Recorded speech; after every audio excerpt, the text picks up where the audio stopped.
Hello, and welcome to YemmyCast, the video game podcast on Spotify, SoundCloud, iTunes, / Apple Podcasts, and, of course, our home base of operations, YouTube. As I stated before, probably going to be changing hosting platforms, so you may see the podcast go down and then come back up. You may have to refollow it. I will, of course, be doing a big, like a solo podcast, just for that, if, when I do that. I know it's not an if. It's not a matter of if, it's a matter of when I do it. So just know that in the future, I will be releasing that sometime in the future. I still have probably about a half a year on the SoundCloud thing, so it's not like I have to do this really quickly, but I would like to move away from the SoundCloud being the host and moving on to Anchor.fm. Hey, if you haven't, make sure you click on YemmytheFerret in the description below. That is my new podcast. It's on tons of different platforms. I put the Anchor.fm link down below because all the links for the other platforms appear there. So if you want to follow it, make sure you do so on whatever platform you choose. New ones are still being added, so it's pretty interesting to see how far-reaching Anchor goes. It's all for free too. It's freaking amazing. So if you want to, you can listen to YemmytheFerret, which is audio exclusive. So that's pretty cool too. So the first news for today, which is actually the newest news for today, that the Blizzard Overwatch launch event for the Switch has been canceled. Now, I don't know if this is a worldwide thing, but we do have confirmation that 48 hours before the event was supposed to happen, Blizzard sent out cancels. They said it's canceled. We're not doing it anymore. So that was supposed to happen at 2 p.m. today in New York. And 48 hours ago, they sent out messages saying, please be aware that the previously announced Overwatch launch event scheduled for Wednesday, 10/16 at Nintendo New York City has been canceled by Blizzard. We apologize for any inconvenience this may have caused. Well, we don't know exactly why there was going to, or why this has been canceled. It was a very limited event, even though it was free to attend. It was very limited. People got free tickets, and of course, people would have to fly out if they are in a different part of the U.S. or whatever. There was one in Los Angeles as well, along with the New York one, which was about 3 or 4 hours beforehand. But yeah, this is weird, especially because.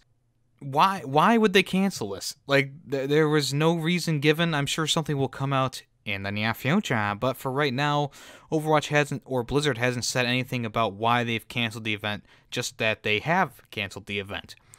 So this could be because of all the stuff going on with the boycott Blizzard protests. It could be something else entirely. It could be whatever. It really could be a lot of different things. The last episode that came out for the weekend was just the Boycott Blizzard episode where I talked about that. If you want to know more about that, you can check that out. The gist of it is Blizzard did a no or didn't support. I don't know. You can go watch it yourself. I'm not going to explain it right now.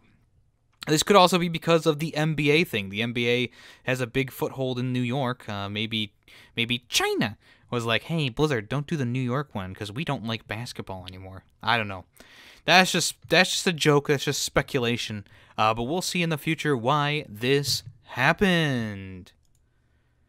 All right, so fans have been left a little bit disappointed at the developer called Atui's attitude toward Chicken Wiggle Switch Kickstarter. If you don't recall, Chicken Wiggle was a Kickstarter project by Atui. I believe it's a small developer that made Chicken Wiggle a while ago, and they were porting it or doing like a remaster remake on the Switch, and they funded it through a Kickstarter campaign. All seemed to be going well until they had to backtrack, and they're going to be releasing the game at a later date than they wanted to. And then the lead head of the developer, I think his name is Jules Wattsam, came out on the Kickstarter page and gave a very strange update, I guess so you would say. They raised over $35,000 from Kickstarter supporters to back Chicken Wiggle Workshop, and this is what he had to say on the 14th of October.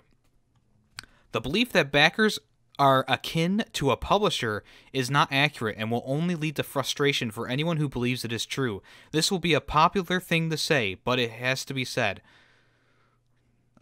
One promise was made with the CWW Kickstarter to deliver an enhanced version of the Chicken Wiggle for the Nintendo Switch. I am sorry that the delivery date is significantly later than estimated, but our promises has not changed.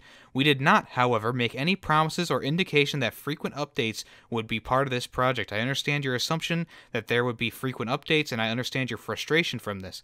You're excited about the game and you want to see it. We're excited to share it. When it's ready, you will see more of it. However, requesting updates will not produce updates. In fact, it causes addition stress and pressure to the team. It is not aiding us in our pursuit of producing an excellent game. We are a developer, and the development of this game is our focus. Providing updates is not our focus. The game will be awesome. We will post updates when our schedule permits. Thank you for your patience and continued support. So, in the replies, one backer wrote, "After this post, I have lost some respect for you as a person. I see now that you don't really see us as anything more than a source of revenue when you yourself said this game couldn't be made without us. I'm honestly really disappointed in you." Other replies read, "Now I wish I hadn't backed the game due to this obnoxious post." His statement suggests that Atui never promised regular updates and that his focus is on the game's development, but backers have highlighted a separate post shared back in July where an Atui community manager apologized for failing to meet fan expectations and promised to work on more frequent updates even if it's bad news. A number of backers have described the new message as contradictory. Jules has been working on being a little bit better after all the backlash. He responded to some people saying, "We're a small team, do our best. Our focus is making a great game, which I feel is the most important thing. Chicky Wig fans will not be disappointed with the final results in 2020. A huge thank you to all of our supporters who have reached out to us with this love and support." And also, he followed up with another post, which came out to October 14th as well, with a update for the level, what's it called? Slumber Town, and he's showing how you can switch between the HD graphics and the retro graphics with just a push of the button, and he's showing how he's going through each level and making them HD.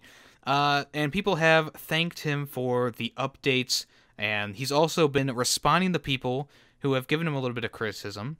He's also been responding to people who, you know, are just thanking them and saying how much they like the updates. So hopefully they'll go forward with this and keep updates coming, because fans obviously want updates, especially when they've funded your game. Alright, so Stranger Things is coming to Rocket League, and it's live. The event is live as of today. So the event is called Haunted Hollows, and it's Stranger Things themed, which is the popular Netflix show, which was released a few years ago now. So the Rocket League developer Sonics, who was also in the news last week for removing their loot box system, which will be in December, they've announced that they are doing a Stranger Things collaboration, and they headlined the game's upcoming Haunted Hollows event, which explains that you can flip what you expected, and the YouTube video is now available now, showing off all the different things that have been added to the game. The event allows players to earn candy corn by playing online matches, which can be used to redeem various Stranger Things-themed items, as well as more general Halloween-themed goodies too. Farmstead Arena has also been flipped upside down, with the new Farmstead Upside Down Edition Arena being available in the arena rotation for the duration of the event. So here's all the different things that have come around to this event. So we have the limited area, which is Farmstead, the Upside Down Arena. I feel like they should keep that in the game. I don't know about you guys. There's also new event items which are not limited. So the Camp Nowhere Topper, Demogorgon Player Banner, Demogorgon Player Title, or Demo, Gordon, whatever. Hawaiian Hopper decals, Scoops Ahoy avatar border, Starcourt wheels, and Stranger Things boost. So if you're fans of Stranger Things, this is the update, or this is the event for you. Lots of cool things that you can, recognized from the show itself. Cool stuff. The event is going to run through November 11th. So it starts today and ends November 11th. So make sure you jump in there and get all the stuff that you could have ever wanted. Alright, so Image and Form, who are the SteamWorld series developers, are going to release Anthill on the Nintendo Switch exclusively later this month. Anthill was originally launched back in 2011, and it appeared on smartphones and tablets on Android and the Apple systems. The whole thing was based on real-world behavior of ants, and where players must direct their forces by drawing pheromone trails to different destinations, guiding streams of units as you aim to protect your hill from waves of enemy bugs. There's a new trailer out on their YouTube channel, Image and Form Games on YouTube. It doesn't look that updated from the phone version of the game. I really think they could have done a little bit more with it, but it's a cool concept, guiding your troops around, having them attack things with your pheromone trail. So the Switch version is going to include the original game with all the DLC, and it will have a brand new soundtrack. Eat what you kill, slay a bug with your soldiers, then direct your workers to bring it back the carcass for dinner. Surgical strikes, direct bomber ants to perform air raids through hordes of bugs, satisfaction guaranteed. Upgrades, buy permanent upgrades for your troops, turn your bombers into carpet bombers, inspire courage in your workers, and make your soldiers more brutal. Dedicated to handheld play. The intuitive touch controls are perfect for Nintendo Switch screen. So yeah, it's going to be exclusively in handheld mode. You won't be able to play it in the docked mode, and there's not going to be a PS4 version or Xbox version on the horizon yet.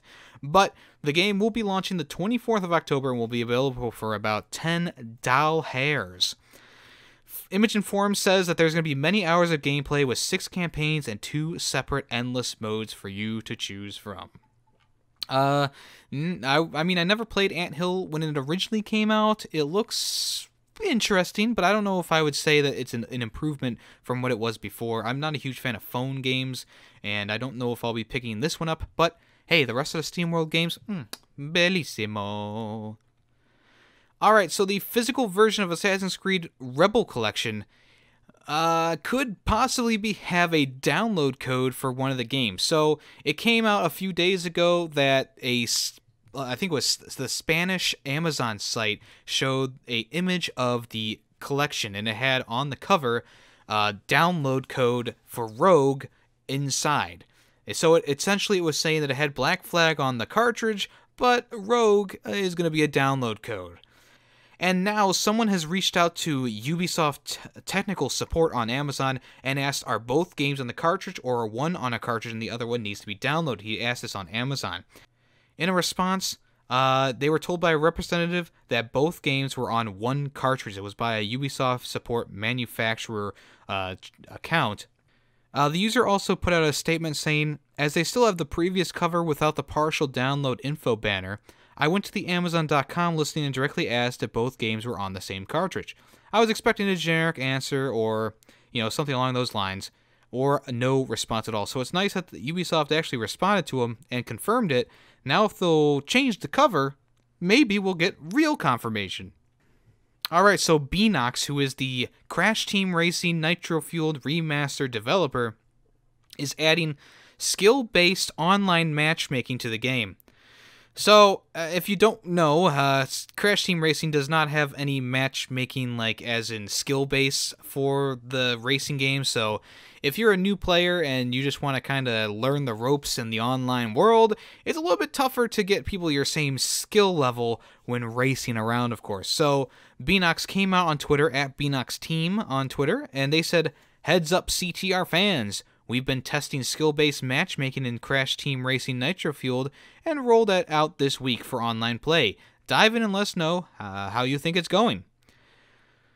So, yeah, this is a nice addition to the game. Even though they added microtransactions with one of the last updates, this update is actually one that I like. They added in the option, or maybe they just added in general, the skill-based matchmaking. This will allow players to kind of work up to the people who are already at that level of, I'm a god at this game. Crash Team Racing always, has always featured that unique style of racing where it's not all about getting the correct item and boosting through shortcuts. It really takes a lot of skill to do the drifts correctly. Those boss battles are no joke, and it's a pretty interesting game. I haven't played much of it myself. It's still on the shelf, and I played a little bit of it when it first came out, and it's just one of those games. It's like I could be playing something a little bit more, something that's a little bit more rewarding, but it's a good game nonetheless. So last week I talked about how in Japan, Brain Age was coming back to the Nintendo Switch, and now it's gotten a European and US release date as well. So, in an official Nintendo YouTube video, it detailed all the new things coming to the game and also showed off the release date and, of course, where you can buy it. So, in a PR blurb, it says, test your skills with an assortment of exercises and tests in different playstyles, such as holding a Nintendo Switch console vertically and using a stylus or finger, or using the right Joy-Con's IR motion camera, which detects the shape of the player's fingers. These are some of what you'll find in the game. Finger calculations. Solve math problems using your fingers. Even if you know the answer in your head, you'll need to react quickly. Sudoku. Enjoy the classic number puzzle game. Calculations. How fast can you do simple sums one after another? Rock, paper, scissors test. Try to win and lose using your fingers in rounds of rock, paper, scissors. Word scramble. Combine letters to form words. Photographic memory. Remember the photo previously displayed. Dual tasks. Leap over hurdles while choosing the biggest number. With one Joy-Con each, challenge friends and family to select kinds of training, such as bird watching and box counting. Ooh. Calculate your overall brain age score by performing a series of back-to-back exercises that challenge your information processing speed, short-term memory, and self-control. Think you can do better than your friends and family? Ensure you don't miss your daily exercise by setting an alarm, where your Nintendo Switch will notify you, even if the console is in sleep mode. You can also share your results with your family with Brain Age Training email. Let them know that you're getting on, how you're getting on. We also plan to hold a regular World Brain Training Championship. So, the Japanese release will be December 2019. I think it's 27th of December. And the American and UK and Europe release date is going to be around the 3rd of January 2020. Like I said last time, I'm a fan of Brain Age. I played it on the DS for a while. Did I get smarter off of it? Well, I guess this podcast is is enough of a response. I am interested to play this game again. Of course, I think I could always use a little bit refresher of some mathematics. Math wasn't my strongest suit, but I think it'll be a good thing for young, old, middle-aged, anyone who wants to keep their skills sharp. I think this is a good way of doing that in a kind of a fun and addictive way. It is a video game. No, it does not have achievements or trophies, but you get that sweet, sweet, sweet email sent to your family and friends whenever you beat their score. So that's something. Alright, so the magical 2D platformer called Enchanted Portals is being accused of being a CupHead clone. After a YouTube video was released last week detailing the game called Enchanted Portals on the Exio Game Studio YouTube channel, people have come out and said, wow, this looks really similar to CupHead, and you can see it in the art style of the characters and the game world. Lots of them are cartoony. They look hand-drawn. There's lots of different characters who you would think would be in a CupHead-type game. The only difference is the main characters, they're human, not cups. They're wearing hats and they have magical wands. So what is Enchanted Portals? It's a magical 2D platformer that has, you use portals and stuff like that to get around levels. You beat bosses, stuff like that. So during an interview with Polygon, Exio, the developer behind the game, which is just comprised of 2 people, said it experienced a lot of negativity with its original tweet. We were prepared for some backlash, but the trailer definitely reached way more people than we could ever anticipate, and all the hate and negativity coming our way has definitely had a huge impact of us. Viewers have so far accused it of being a bootleg version of CupHead, a clone, and a complete ripoff of the popular run-and-gun game, while others have said that the developers behind it should expect legal troubles and asked the team to at least admit the game was inspired by CupHead. XCO has since confirmed CupHead was a key source of inspiration and noted how a lot of respect and admiration for Studio MDHR's game influenced the game. They said, yes, of course, CupHead was a huge inspiration for Enchanted Portals. We're both avid fans, and we wanted to make something similar, but always from a place of respect and admiration for the original. We're trying to turn our attention more towards all those who are supporting us and sending their love for the game. So, yeah, if you want to find out more about it, it's a Kickstarter project, and you can find it on Kickstarter, of course. Just search Enchanted Portals, XCO Games. And the latest news is that the game's coming along pretty nicely. They're saying it's a new co-op platformer shooter, and it's gonna look, and they've actually admitted to it looking close to CupHead. The game is being developed, of course, by XCO, which is XIXO. I think that's how you pronounce it. And they've come out and said, "Hey, we're a two-person team. We just want to kind of make something that's inspired by CupHead." Here's a description of the game. Bob and Penny are two rookie magicians stuck between dimensions who will have to face numerous dangers in order to retrieve the pages of a magic book and be able to return home safely. The players must join forces and use a wide arsenal of stylish moves and magic spells to fight their way through a series of battles against an ensemble of wacky yet powerful bosses. Enchanted Portals has a visual style very similar to the classic animated cartoons of the 1930s and popularized by CupHead, with fluid, expressive frame-by-frame animation and thrilling dynamics soundtrack that morphs and adapts to the action on screen. So they definitely backpedaled, and they revised their statements, and I think that people are a little bit happier now that they're saying, yes, it was inspired by CupHead, but it's something different. And if you look at the screenshots, I mean, it does look like a boss rush type of game. I mean, there's one that's a guy who looks like Beethoven, and he's playing the piano, and you're dodging the piano hits. There's an octopus with multiple things in its hands. There's a robotic cow that shoots laser beams, and there's a princess and a frog. So it seems like it's going to be very, very similar to CupHead, but hopefully it'll have its own zing so that it doesn't get legal trouble. Alright, so Saber Interactive, who are the people who brought back Ghostbusters, the video game, in the remastered form, has come out and talked about the process of getting the game re-released. So in a conversation with VentureBeat, Matt McKnight from Saber Interactive has shed some light on the challenges the studio encountered in trying to bring back the game on modern consoles. So it turns out McKnight and the original game's producer, John Melchior, are friends, and they started the initial, hike to get the game back. Sony, who is the owners of the franchise, were quick to agree that they should do this, but Saber also had to get permission from the publishing rights holder, who is Atari, who owns the code for the game, as well as the rights to use the Infernal engine, the original game engine that belonged to the now defunct Terminal Reality Company. According to McKnight, after the romance of it, I get to redo Ghostbusters, I got it, Sony has agreed to give us the rights, then came the problems. We were kind of on our own, but I was able to track down one of the lead animators from the original game. He told me that he might have the source art on the hard drive in storage. He was like, give me a couple days. So he went to his storage, plugged the hard drive into his computer, booted it up, and the source art was there. We were able to remaster it in 4K. We didn't touch the gameplay, we left it as is. I was more about making as many visual improvements as we could with the time we had, so lighting, shadows, hair, those were the types of things that became the focus of it, as well as just getting the game up and running. So yeah, the remaster doesn't have a bunch done to the gameplay or story or anything like that. It's mostly just a, HD remake, I would say. I wouldn't say remaster, maybe an HD remake. They upped the textures, the shadows, the blah, blah, blah, blah, blahs.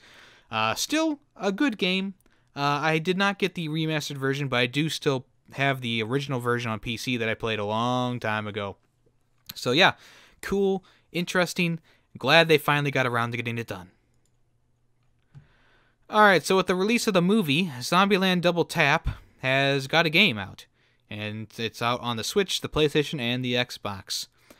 So, in this new game, which looks like absolute shit, you play as the four titular characters as you fight through zombie hordes in a top-down shooter perspective. It's a co-op shooter, and it looks like shit. It looks like absolute phone garbage. It is now available on all stores for $40 fucking dollars. $40 fucking dollars. It's a twin stick shooter based off of Zombieland Double Tap with local co-op multiplayer for up to 4 people and a horde mode that will keep you hunting zombies for hours on end. You'll play as Tallahassee, Columbus, Wichita, and Little Rock, as well as new unlockable characters from the sequel. It's out today for $40 motherfucking dollars. Look at this game!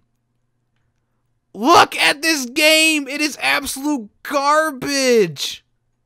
This is absolute trash! $40? $40 for this piece of shit. That is crazy. 18 levels. 18 levels in a horde mode. Can I confirm that? I'm going to look on Nintendo's store right now. $40! What? It's on sale for $32, so... What the fuck? Dude. That's worse than the Ghostbusters game that came out a few years ago for the Ghostbusters reboot. This game looks worse. Visually? 16 unique zombie types. Yep, that's worth $40. This game is worth more money than Medieval. The remake of Medieval is selling for $30. This one's $40. You can buy the Spider-Man, Amazing Spider-Man 1 and 2 for less money than this. Days Gone is $40. Jumanji the video game is $40. What is going on? This is awful. All right. I'm going to have a brain aneurysm if I keep on this topic. Let's move on to something else that will require some chemotherapy. Fortnite Chapter 2. That's right. Fortnite Chapter 2 is now live and available. It's just a 9 gigabyte update. They updated a new map. They got new stuff in the game. Okay, so there's new boats. There's a new thing where you can actually pick up downed players and move them. There's a new gun that shoots health at people. There's just new character designs, new outfits, new stuff like that. And the biggest thing, of course, like I said, is the new map. After the last map was sucked into a black hole, this map comes out just a few days later of Fortnite being down. Everyone thought it was the end. It's all over, folks. It's never coming back. They're going to release a new game, blah, blah, blah, blah, blah. Nope, it was just an update. It was just an event, pretty much. So in a sling of just weeks of the end is near type things happening on Fortnite, finally there was this big, huge black hole that happened in-game, actually, and sucked all the players and the map and everything into this black hole, and it all evaporated. Everyone died. The end. And then they revealed 2 days later now that Fortnite Chapter 2 is what they're calling it, is available now to download, 9 gigabyte update, and there's a new Battle Pass. So they're starting fresh with a new season 1 starting back up, and I'm sure that they're going to be doing a ton of new things and continuing the game, of course, as it goes on. And don't forget, all your V-Bucks and gear are available. So if you spent money on the game and got new gear and, you know, had V-Bucks waiting for your next purchase, they're all available still. So it's not like you're going to lose all those items or anything like that. And, you know, Epic Games came out and made a post on Twitter, and so did all the different support places going, hey, don't worry, all your stuff is safe. It's coming back. They also added a new bot match for your first match in the game. So people are wondering why it's so they just win so easily the first time they do a Battle Royale mode in Fortnite Chapter 2. Well, that's because they're not humans. Everything in Fortnite Chapter 2, the first match you play is just a tutorial kind of thing for you to kind of learn how to do things. There's no word yet if this is going to become an official mode, like a solo mode where you can just kind of practice your skills. But yeah, so there's 99 players in the game, and they're all controlled by AI, and there's really no human opponents, so you should be able to win your first match, no problem. And then once you go into your next match with a boost of confidence, that's when you get crushed by that 9-year-old down the street. Damn you! Alright, so Control is getting a new photo mode with the update that's out today on the PS4. There's probably a few things that Control needs, and I haven't played it yet myself, but I've seen a lot of reviews where it's kind of buggy here and there. Maybe some gameplay improvements need to be made, but tomorrow's patch, which is 1.04, is going to bring photo mode, which will allow you to get in-game shots of Jessie taking down the Hiss or making use of her abilities. On the PlayStation blog, they came out and said that there's going to be 10 different filters to edit the pictures you take, remove the protagonist from the shot completely, or adjust the field of view and aperture.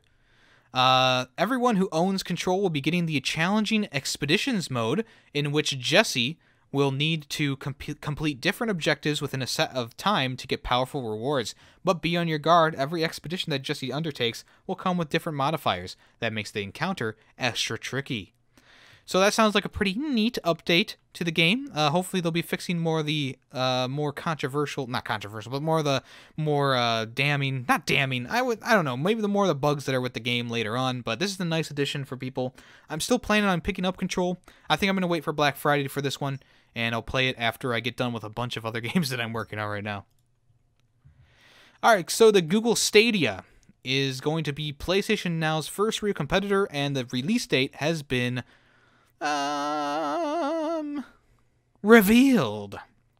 So if you don't recall, PlayStation Now decreased the charge for the service. It went from like $30 to $20 or something like that for a year-long subscription, which is pretty nice. It's a pretty good extensive, and I think it was mostly due to the fact that the Google Stadia was coming around. So they revealed that Google Stadia is going to be coming around on the 19th of November this year. And it's going to include tons of different titles. It's going to be playable on Google Chrome and, of course, Google phones. Alright, so Sonic has officially been confirmed for Super Monkey Ball Banana Blitz, which is going to be on the PlayStation 4, Switch, and Xbox. So the beloved, well, I don't know if it's so beloved anymore, but Sonic is going to be in Super Monkey Ball Banana Blitz HD. It was actually revealed during the trophy reveal that Sonic was actually, he has a few different trophies in there. So now Super Monkey Ball Banana Blitz HD, you're getting Sonic. The blue blur is coming in style. Is he going to need a ball to get around? I feel like he's faster than the ball, but whatever. Alright, so the Horizon Zero Dawn developer, Guerrilla Games, is in Sweden to do motion capture work with the studio Goodbye Kansas. So if you don't know, Guerrilla Games was the developer of Horizon Zero Dawn and the Killzone series, and they've been working behind the scenes for a number of years on PlayStation exclusive games. So now they're probably prepping a sequel for Horizon Zero Dawn 2, or whatever they're going to call it. And now Daniel Randall, who is the principal animator for Guerrilla Games, tweeted about his arrival at Goodbye Kansas Studios in Stockholm, Sweden. "Hello, Stockholm," he says. "We've come for your mocaps." So yeah, it's very possible that Horizon Zero Dawn 2 is going to be made on the PS5, or maybe they're working on something brand new. I guess we'll just have to wait and see. Alright, so Shadow of the Tomb Raider is getting a definitive edition bundle that's going to have all the DLCs and everything else included next month. There is no price released yet, but we do know that it's coming next month on the 5th of November to the PlayStation 4. It's going to include the original Shadow of the Tomb Raider experience along with all of the 7 additional tombs that were added after launch, which includes every new side mission, weapon, skill, and outfit. Season Pass owners will have their copy of the game automatically upgraded to the Definitive Edition, although it doesn't actually come with any extra goodies, which is kind of weird. I didn't get around to finishing Shadow of the Tomb Raider. I was really excited for it to come out because I loved Rise of the Tomb Raider, and the original game was alright, but I never got around to finishing Shadow of the Tomb Raider. I think I got done with like the scripted, like not open world stuff. I think I landed on the island or whatever it was, and I did the first part where you craft your bow and stuff like that, and then I didn't get back to it. I felt like the mechanics of the game, like the hiding and stuff like that, were a little bit iffy, and I didn't really like the new vibe the game was setting off. So I think I'm going to go back and try and play through it again before, you know, before I start. Well, maybe I'll probably finish the games for this year, and I'll probably play this game once I have some downtime. All right, so Zombie Army 4 Dead War is going to shuffle onto the PlayStation 4 in February of 2020. They released a new fucking fantastic trailer on their official YouTube channel, Rebellion's YouTube channel. So if you want to, make sure you fucking watch that, because it is fucking amazing. So Dead War is going to come on the 4th of February, 2020. It's going to bring all new slow-mo kills, bloody shoutouts, and co-op action to the PlayStation and other consoles as well. There's plenty of pre-order options as well, and all pre-order options are going to include the Undead Airman character pack, and there's going to be various editions for grabs from different places. The Collector's Edition has also been shown off, which includes a lovely zombie shark statue, art book, steelbook case, and digital soundtrack sampler. The Super Deluxe Edition is going to include all manner of post-launch content, such as new campaign levels, character packs, weapon bundles, and more. And the Deluxe Edition is going to grant you access to a gold weapon pack, a unique character skin, and a weapon bundle. I'm pretty excited for Zombie Army 4. Zombie Army 1, 2, and 3 are fantastic games. If you haven't played them, pick those up. And then Zombie Army 4 comes out, of course. That's going to be pretty awesome. Debating if I should get the Collector's Edition, but I might not. We'll see. All right, so Death Stranding's file size has been revealed, and it's nothing too small, but it's nothing too big either. So the file size, people were, you know, concerned that it was going to be about 100 gigabytes like Red Dead Redemption 2. It's actually about half of that. So Death Stranding is going to be about 55 gigabytes of space day one. Eagle-eyed fans discovered this while looking at the box of the limited edition PS4 Pro console bundle. It says on the box that the starting minimum amount of storage needed for the game is 55 gigabytes, which is slightly larger than Marvel's Spider-Man and Horizon Zero Dawn. And of course, updates are likely going to push the number up quite a bit. Are you afraid of the file size? I know I am. I've been deleting and adding games to my console for a long time now, and I'm still just at the tipping of the iceberg. You know, I still need to delete a few games while I add games, but I have a happy medium right now, and I think it's gonna last until the next console. All right, so Infinity Ward has said that it's definitely not working on loot boxes for Call of Duty Modern Warfare. Joel Emelise came to Reddit to tell fans that, hey, we're not doing loot crates. So clearly frustrated by assumptions made among the gaming community, Emsley states that there's a lot of misinformation and incorrect info being pushed about Modern Warfare. While it seems that he's limited in what he can talk about, he's made sure it was known that loot boxes currently are not in the upcoming shooter. What I can say right now is that we are definitely not working on any kind of supply drop or loot box system. He goes on to emphasize that functional stuff like new weapons is unlocked through gameplay. Apparently more information on this is coming later this week. Of course, it doesn't say anything about the future of the game, whether they're going to add it post-launch or whatever, but maybe we won't actually see loot crates or loot boxes day one. Is this because of all the backlash from the past few games? I hope so, especially since Modern Warfare and Advanced Warfare put new guns just in the loot boxes. It was crazy. No one could get them later after the events. At least with World War II, there were special challenges for each gun. You could still get all the skins and unlock the gun outside of the events. Whatever. I still support Call of Duty World War II, but I ain't gonna support Black Ops 3, 4, Advanced Warfare, Modern Warfare Remastered, anything like that. Infinite Warfare, yeah. So hopefully this is a new step for Modern Warfare and the Call of Duty franchise. But hey, well, I guess we'll have to find out when it all comes around. Alright, so the PS4 community on Reddit has helped out someone whose console was burned during a fire that took down his house.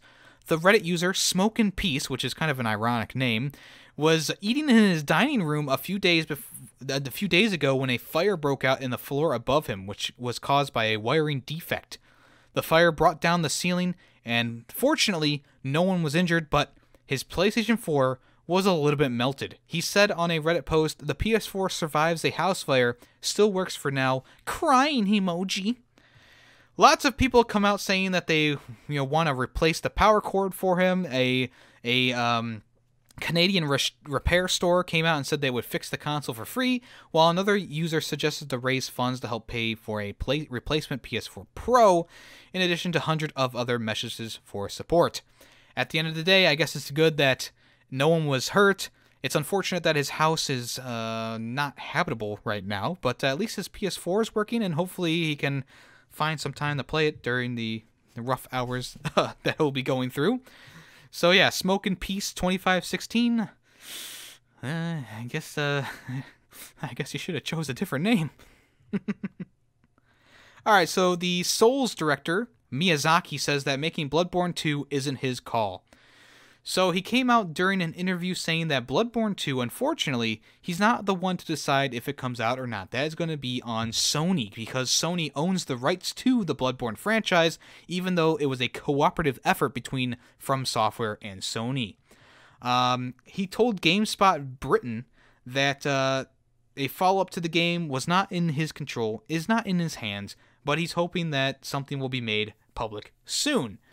So, Bloodborne, like I said, it was published by Sony, and it was developed by From Software and Japan Studio, and it's highly likely that Miyazaki will be the one who will work on Bloodborne 2 if it does come out, but Sony has to green light it. It's notable that Bloodborne was a hit. It was also free on PlayStation Plus probably about a year ago now, which of course boosted the numbers of people online. It's since gone down, of course, because the game is getting older. There's a PlayStation Hits case out there with Bloodborne in it, which is about $20.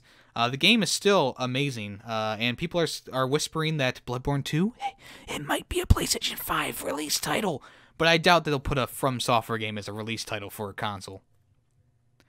Alright, so Pepsi Man might be coming to the PlayStation 4. Because of this post by Pepsi themselves. So on Facebook, Pepsi put a post out with someone playing on a PlayStation 4 controller, and there was 2 Pepsi cans and a case that had Pepsi Man for the PS4 on the table. It was rated E10. Everyone's thinking that this was just a nod to the game. People are very interested to see what's going to happen. I would love to see a Pepsi Man on the PlayStation 4. That'd be pretty funny. The original game is pretty fun. You can get emulators of the game and play it. It was a pretty goofy game, and I mean, it would be kind of interesting. I would buy one, as long as it was like $10, you know? The game was originally released for the PlayStation 1 in 1998, which was based on the Pepsi Cola drink. It only released in Japan and was extremely low budget, but that hasn't stopped it from being beloved and a cult classic. Do you want to see Pepsi Man in the future? I know Chronoside doesn't. Alright, speaking of games that are coming out in the future, Cat Quest 2 is going to come to the PS4 later this month in a new video by the developers named Cube Games. Is it P-Cube? Yeah, P-Cube Games. They've confirmed that the sequel will come to the PlayStation. It's going to be a co-op. You can play co-op with a friend, and it's going to also feature a bigger world to explore, expanded character progression, and more. So yeah, it's like a little RPG type game. It's like a top-down adventure game, and we'll see if they improve upon the last game. I did not play the last game myself, but I have seen a lot of footage of it. I was teetering on the edge of playing the game back when I was a trophy hunter, but a good thing I decided against that. Cat Quest 2 is going to come to the PS4 on the 24th of October, later this month. Alright, so the developer of the Simpsons Hit Run wants to remake the PS2 classic. Simpsons Hit Run has been known to be one of the most, probably was one of the best games on the PlayStation 2 from a lot of people's standpoints. Speaking to Lad Bible, Vlad Cyrildi said, "I could see it on multiple different types of platforms as a remake or remaster. It would have to take the parties who are in charge of the property to want that to happen, and someone out there to decide that they were going to go out and do it. But obviously, it would be fun to explore those characters and universe again, that work again." That's a weird statement. It's going to take a lot of work for this get this project up and running because, as the interviewee states, the prospect is discussed usually at the pub. But it's nice to know that the original producers are talking about it. So a lot of people would like to see this. I'm sure this would sell like hotcakes off the shelves. What do you guys think? Was this PS2 classic really all that, or is it just nostalgia? I don't know. I did not play the game myself, but hey, more power to you. And finally today, the full PS5 reveal is going to happen in 2020, despite the 2019 rumors. So, Sony IT specialist Sam Parker came out and said that it will be unveiled and released next year in 2020.